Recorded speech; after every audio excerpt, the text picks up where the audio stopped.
going on, everybody? Welcome back to another video of Heavy Steel and Hot Rods. I'm Osar PMZ. I'm working Gearhead. It's been a minute since I dropped a long form video. I've been very busy, you know what I mean? These two job sites are barely gonna get going, man. It's been causing me hell, to be honest, with these substations. Unfortunately, I wish we could have got them going a long time ago, but that's just not the case. I just talked to Ruben yesterday, the superintendent out there on the northwest side. He's pretty much gonna be ready for us next Monday, so I gotta make a trip out there sometime this week to go ahead and get the crane scheduled for that job site. But right now, I'm also working the job site with Mr. Joe from Integrated Performance. If you guys know my channel, you guys already know Joe. He actually the master mechanic that works on all of my vehicles. He worked on my F-150, he worked on the 7.3 I used to have, and now he's working on the Nissan Titan right now, doing all of that fuel system change out. So we're gonna go check up on that, but he also wants a building built. So I'm gonna be able to go there and talk to him, get the measurements, see exactly what he wants, if he wants an office space or anything like that, and we can get him a turnkey building. The guys are out there in Giddings, Texas right now. We actually have El Presidente, Mr. Andrew Jackson over there, Mr. Trail of Tears. He's out there gonna be doing some welding, and I actually sent Rolly out there with him. He's the new hire. They seem to have done very good. Last time I sent them to Giddings, they were able to get a lot done. Unfortunately, we weren't able to finish it up. They had an event. They were kind of rushing us out of there because of the event and because of the short notice of us actually going ahead and sealing the deal on this contract. It would kind of fell in a weird little precarious situation where we weren't able to get everything done. They kept on adding work as for the painting, as for the substrate and things like that, and as for the field fabrication as well. So they're gonna go over there and kill out that job site, hopefully within today. If not within today and tomorrow, I'd really like them to get it done as fast as possible. That way we can get them back over here, because like I said, we got to get over there at some point to the northwest side, you know what I mean? And then from talking to Ruben last week, he's expressed to me that Lonnie on the south side substation is pretty much catching up with him. So I don't want to be falling behind. If it ends up being that we're gonna have to make Lonnie wait, then so be it. That's what we're gonna have to do. It probably, it's not all on us, I guess. At the end of the day, they're gonna kind of try and pin it on us, but you know, we've been pushed back so far because of other contractors. So hopefully Lonnie can bear with us, and hopefully their schedule doesn't catch up to Ruben's schedule, so that way we can have those 21 days that I had bid out for this job site and go ahead and get that northwest substation for the police department, Corpus Christi, Texas done. And the next thing is, I've been talking to one of my good homeboys, actually one of the guys that I first started some companies with way back in the day, and he reached out to me again, and we hadn't been in very much communication for the last couple of years, but we seem to hash out everything that we needed to, and we're on good terms. And he's actually offering me some pretty substantial work out in the Houston area. If you guys know, my daughter was born in Houston. I actually lived there for a couple years. I really enjoyed it. I actually wasn't ever going to come back to the Valley until I had pretty much got my company to where I wanted it to be, and I had made an infinite amount of money that way I can come buy a house and all that type of stuff. The COVID-19 happened and all that stuff, and it just kind of changed every plan. My wife wanted to come be closer to family, so we ended up moving over here way sooner than I ever thought we would. But like I expressed myself to him yesterday, if we got enough work up there, I have no problem moving back out there to Houston, only because the industry is so different out there, and it's just always growing in the Houston greater area. So I'm also looking into that as well. There's some work. I guess I'll talk to you guys later about the work. You know, we got plenty of other stuff to do today, but there's some work in the background over there in Houston, Texas, and I'm always bidding here in the Valley, always bidding in Corpus and in San Antonio. So we'll see if we can lace up any of those jobs. But for right now, let's get on the road.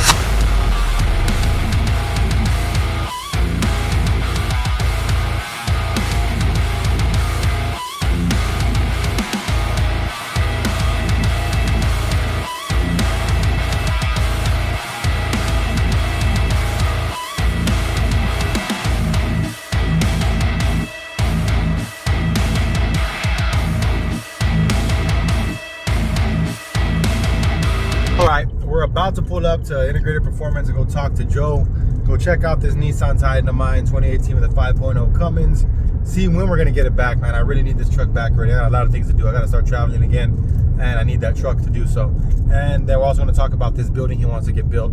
I think it's here in Westaco, Texas. I'm gonna go get some measurements and get all the little details for it. I'll be right back with y'all. Cause I heard him first. I said, hold on. I said, hold up. Wait a minute. All right, everybody, we just left Integrated Performance, had a good little conversation with Mr. Joe.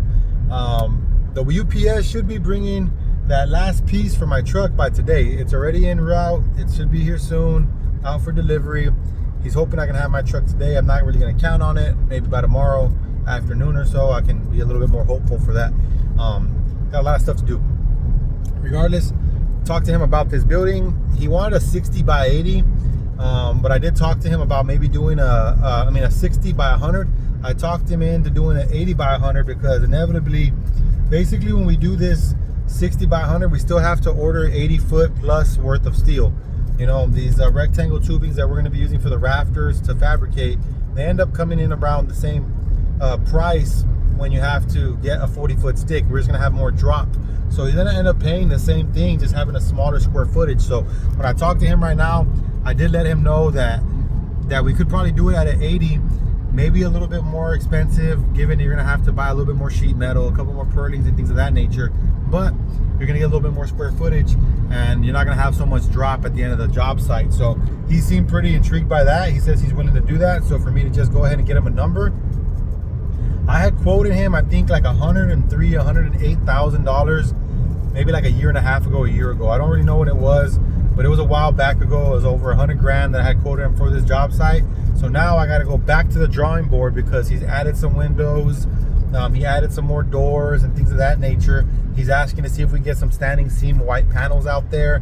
So he added a couple extra little things out there that might drive the price up. Plus, you know, a year and a half, prices don't tend to go down that much. They seem to just be rising and rising. But we're gonna go ahead and head to Maxim Steel right now and see what we can do about these prices. Hopefully we can get them a good price. If we can't match that 108, hopefully we can get somewhere around there in the vicinity.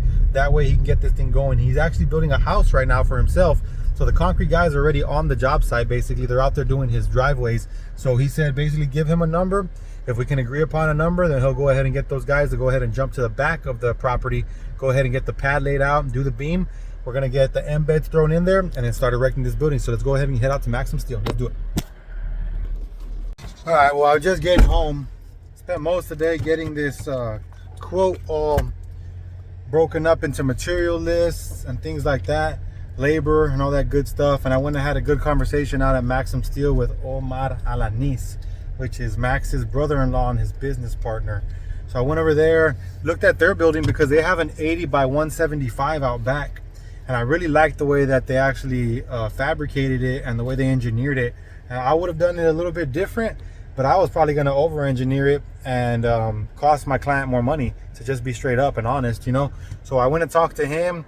He gave me a tour of his shop and explained how they did it and why they did it that way. He actually showed me the engineering plans behind it, and we kind of adopted that. It's going to have less bays, but it's going to still be 80 by 100. So that's exactly what the client is looking for. So, and we stay within budget because I had bid this job out maybe like a year and a half ago. It was around $108,000.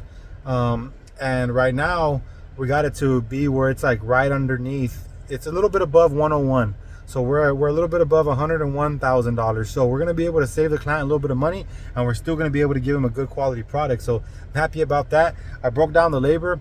I broke down the prices for the materials. And, you know, I see it taking us a little bit over a month to get this project done. You know, there's a lot of sheet metal walls. There's a lot of doors that are going to go in there. And there's 5 doors, 4 windows.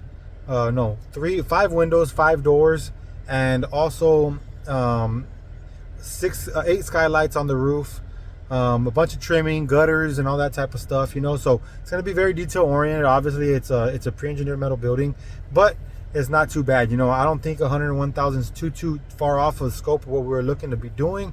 Obviously we still got to incorporate the machinery, still got to incorporate the glass, because he doesn't want windows that are going to be functional to be open and closing. He wants just a one solid piece of glass. That way he can like look out and look into his shop. And I guess he'll probably put like some type of blinds or something, curtains, I don't know, whatever he ends up doing over there. But so those are the only things that we didn't incorporate in there. But when I had a conversation with him, he said that he knew somebody who was a glass guy and he knew somebody with the rental equipment. So I'm pretty excited about this one. Well, it's time for dad duty. I got to go pick up my kiddos from school. It's just about that time, so we're gonna get in line and wait over there, get this video edited down. But right after I did that last little cut, I was able to speak to Joe at Integrated Performance, and we agreed to $100,000 flat. So that means basically I'm gonna lose a little bit more on the labor side, but I'm really not that worried about it. You know, if we can make the money that we're gonna make on this, you know, we're right around 44,000. If we can get it done in a month or so, we're gonna be golden. So I'm not upset about it at all. I mean, this dude has helped me out chingos a lot. with all my different types of trucks that I've had. So I'm really not upset to try and help him out with some of this labor. So we're gonna close this video out. Y'all already know the drill. Y'all stay blessed, stay grateful, stay safe. Don't look back unless you count yesterday's money. Let's just keep up the hard work, guys. Live your life with intent and lean on God. Peace.